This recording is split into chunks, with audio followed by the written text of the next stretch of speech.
Hello दोस्तों, नमस्कार। आज का टॉपिक है कि हम अपने बच्चों को नशाखोरी से कैसे बचाएं। जैसा कि आपको मालूम है कि हिंदुस्तान में बहुत ज़बरदस्त ढंग से स्मगलरों के द्वारा ड्रग्स का निर्यात किया जा रहा है और इससे हमारे भावी पीढ़ी पर भी ज़बरदस्त असर पड़ रहा है। करीब 10 करोड़ लोग नशाखोरी के शिकार हो गए हैं। माने ऐसे लोग जो गांजा, हशीश या अफीम, मॉर्फिन, हीरोइन का सेवन करते हैं और इसी तरह से 16 करोड़ लोग दारू का सेवन करते हैं, जिसमें से 5% लोग तो पूरी तरह से उस पर डिपेंडेंट हैं कि अगर उन्हें दारू नहीं मिलेगा तो उनके छटपटाहट शुरू हो जाती है, तबीयत खराब होने लगती है। तो उसे कहते हैं डिपेंडेंट सिंड्रोम। तो अभी भारत के गृह मंत्री अमित शाह ने उत्तर पूर्वी राज्यों का दौरा करते हुए बताया कि हिंदुस्तान के सरकार का लक्ष्य है drug free India, zero tolerance towards drug. लेकिन हो क्या रहा है? भारत सरकार के और विभिन्न एजेंसियों की इतना मेहनत करने के बावजूद हमारे देश में ड्रग का धंधा जोर शोर से फल फूल रहा है। हजारों स्मगलर एक्टिव हैं। यहां मैं बता दूं कि 2020 तक जो भारत सरकार ने 75,000 किलो ड्रग्स जब्त करने का लक्ष्य निर्धारित किया था, वहां पर नारकोटिक कंट्रोल ब्यूरो और अन्य एजेंसियों ने 1.5 लाख करोड़ ड्रग्स जब्त किए और उनको डिस्ट्रॉय किया गया।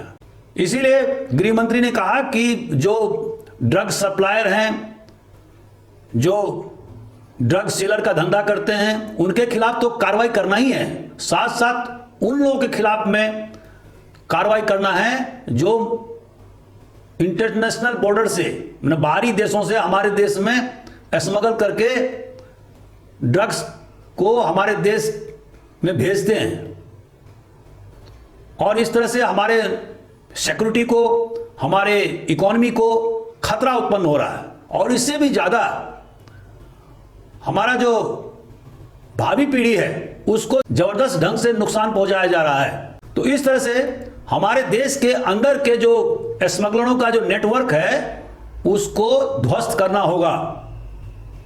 तो दोस्तों, ड्रग्स एडिक्शन को फैलने से रोकने के लिए 2 चीज जरूरी है। पहला, सप्लाई पर रोक करना। अर्थात मान लीजिए इंदौर शहर है तो इंदौर शहर में कौन कौन लोग सप्लाई कर रहे हैं उनके खिलाफ नकेल डालना। और दूसरा, जो यहां पर एडिक्टेड लोग हैं, जो व्यसन के शिकार हो गए हैं, उनमें डिमांड की कमी करना। दोस्तों, अगर डिमांड में कमी होगा तो निश्चित रूप से सप्लाई भी उसका इफेक्ट होगा। तो डिमांड में कमी कैसे होगा? जो लोग एडिक्टेड हैं उनको इस व्यसन से छुटकारा दिलाना और जगह जगह डी एडिक्शन सेंटर खोलना। दोस्तों, जब मैं 2008 में एडिशनल एसपी नारकोटिक्स था तो यहां पर मैंने अनेक डी एडिक्शन सेंटर इंदौर में खोले थे और करीब 100 से 150 जो बहुत ज्यादा एडिक्टेड थे उनको इन डी एडिक्शन सेंटर में रखा गया था। और बाद में डी एडिक्शन सेंटर से आने के बाद बहुत सारे लोगों ने पुनः ड्रग्स लेना चालू कर दिया, लेकिन उसमें से करीब 30% लोग ऐसे थे जो बाद में कभी भी ड्रग नहीं लिया। अर्थात हमारा जो सफलता का दर था वो 30% था। इस तरह से ड्रग डी एडिक्शन सेंटर विभिन्न जगहों पर खोलना, जो ड्रग एडिक्टेड लोग हैं खास करके बॉम्बे बाजार, उन्हें उत्साहित करना ताकि इंदौर में सप्लाई में कमी आए।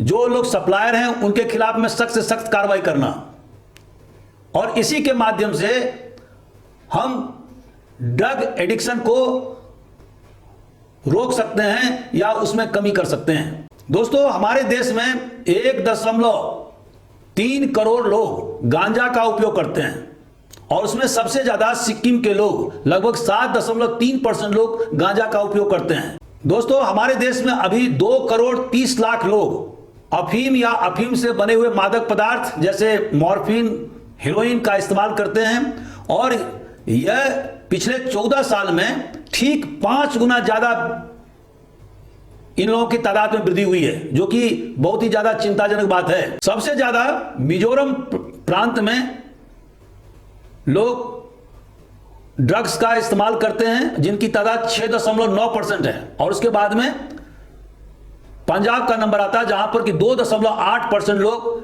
ड्रग्स का सेवन करते हैं। दोस्तों, इन संख्या में से 24% लोग ऐसे हैं जो पूरी तरह से ड्रग एडिक्ट हो चुके हैं और अगर उन्हें मादक पदार्थ नहीं मिलेगा तो छटपटाने लगते हैं, उनमें पल्पिटेशन बढ़ जाता है, उनकी हालत खराब होने लगती है, उनमें बार बार इच्छा होती है कि उन्हें किसी तरह से ड्रग मिले और नहीं मिलने की स्थिति में वो अपने घर के मूल्यवान सामान को भी बेचने से चूकते नहीं है, जो मैंने अपने आंखों से भी देखा है इंदौर में। और इसमें से करीब 25% लोगों को तो ट्रीटमेंट मिलता रहता है, लेकिन बाकी लोग को कोई ट्रीटमेंट नहीं मिलता है।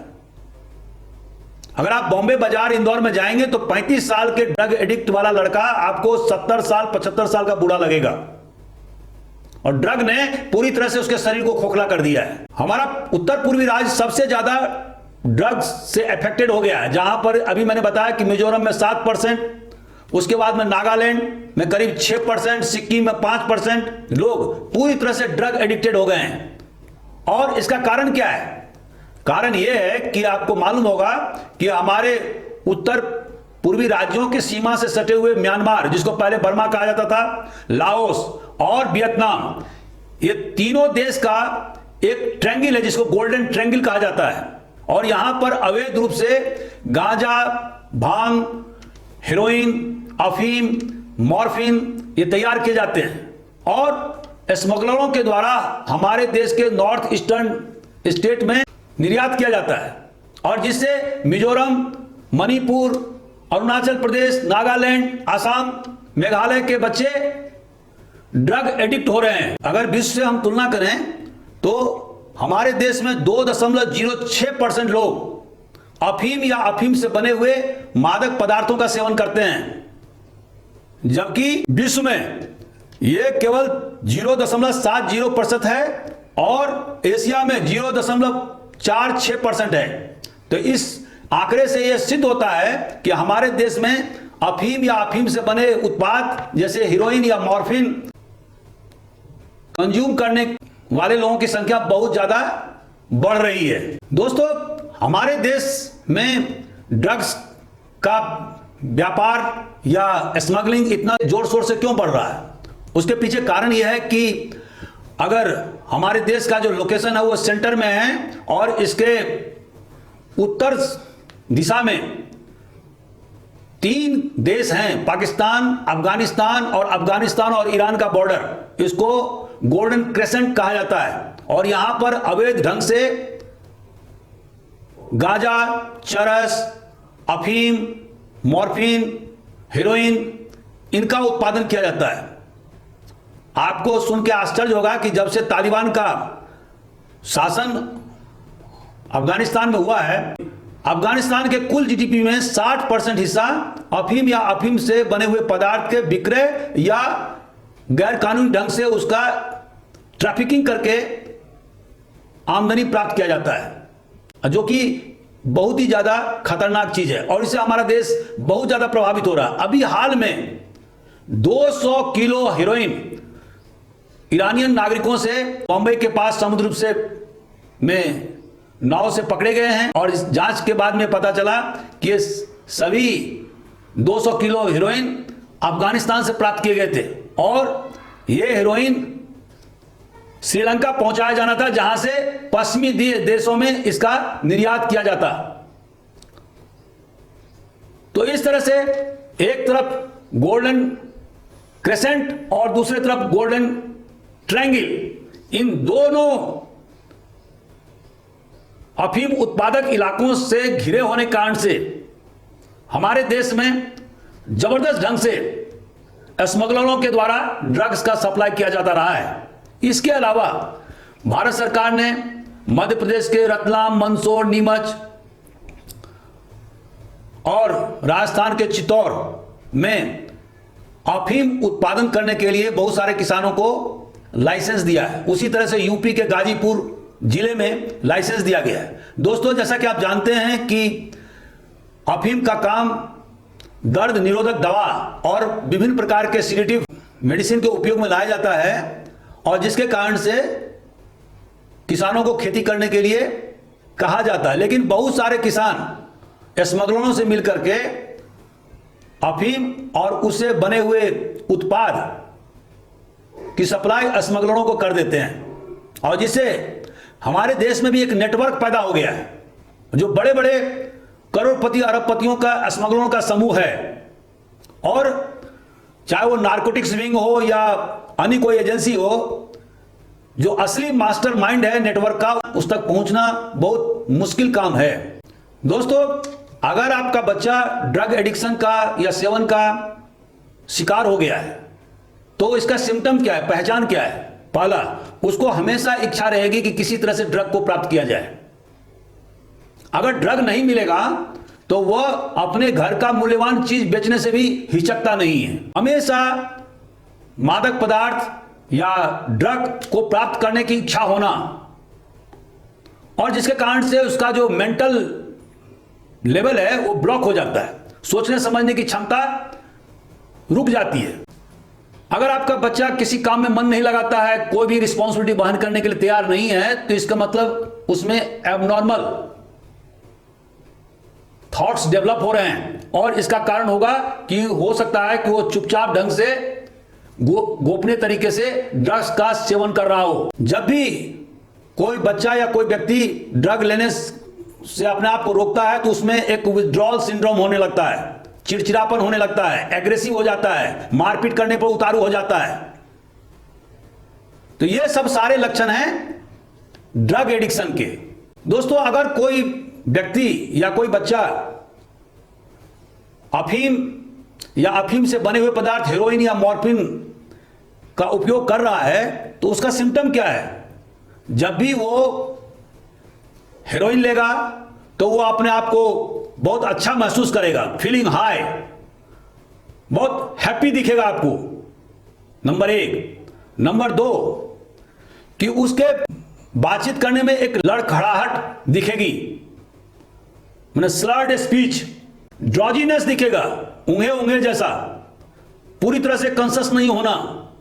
चौथा, कंसंट्रेशन का अभाव होना, पढ़ाई में मन नहीं लगना, कोई भी चीज याद नहीं होना, आंख की पुतली छोटा होना, जो नॉर्मल से छोटा हो जाना, यह भी एक लक्षण है। डिप्रेशन या अवसाद का शिकार होना, कंफ्यूजन होना, मत भ्रांति होना, सुसाइड की टेंडेंसी होना, और आप देखेंगे कि शरीर पर विभिन्न प्रकार के इंजुरी के, मतलब घाव के निशान होना, यदि वो नीडल से हेरोइन का इस्तेमाल कर रहा है।